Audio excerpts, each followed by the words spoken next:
I call the Honourable Deputy Leader of the Opposition. Thank you, Madam Speaker. And my question is to the Acting Prime Minister. Acting Prime Minister Holden has just now announced that it will close its doors in 2017. What happens to Holden workers now and others in the car industry? They'll be quiet. I call the Honourable the Acting Prime Minister.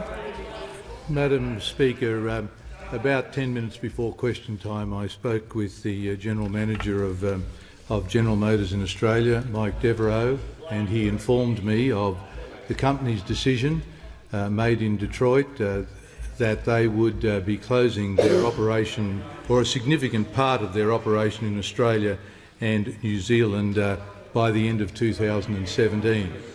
I did not speak about it earlier in the House because Mr Devereaux is at this moment addressing his employees, and I felt that the employees had a right to hear it from their own management rather than through the media or reporting of question time.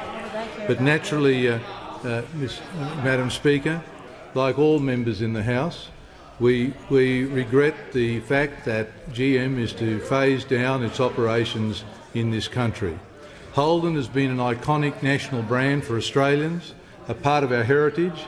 It's meant a great deal to Australians over several generations. This is an important Many issue. of us have had the pleasure of travelling and owning Australian-built Holdens, and it is a pity that that will not continue into the future. Now, this government had indicated right from the very beginning that we wanted Holden to remain manufacturing cars in Australia. We want to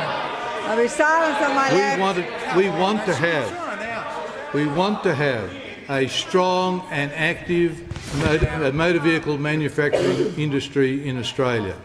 We, unlike Labor, do not believe that manufacturing ought to be yesterday's industry in this country.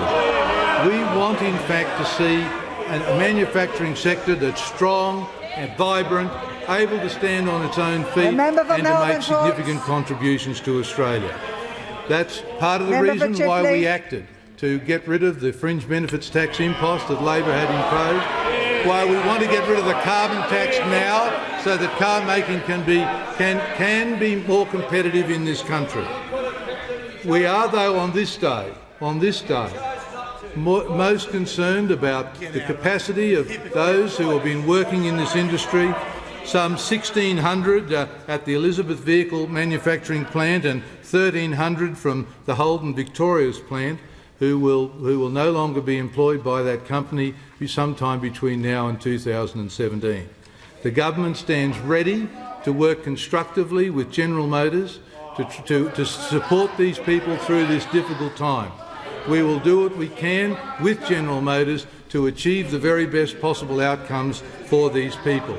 Holden will still have a significant presence in Australia, and we want to make sure that their dealers and their employees are supported through this transition.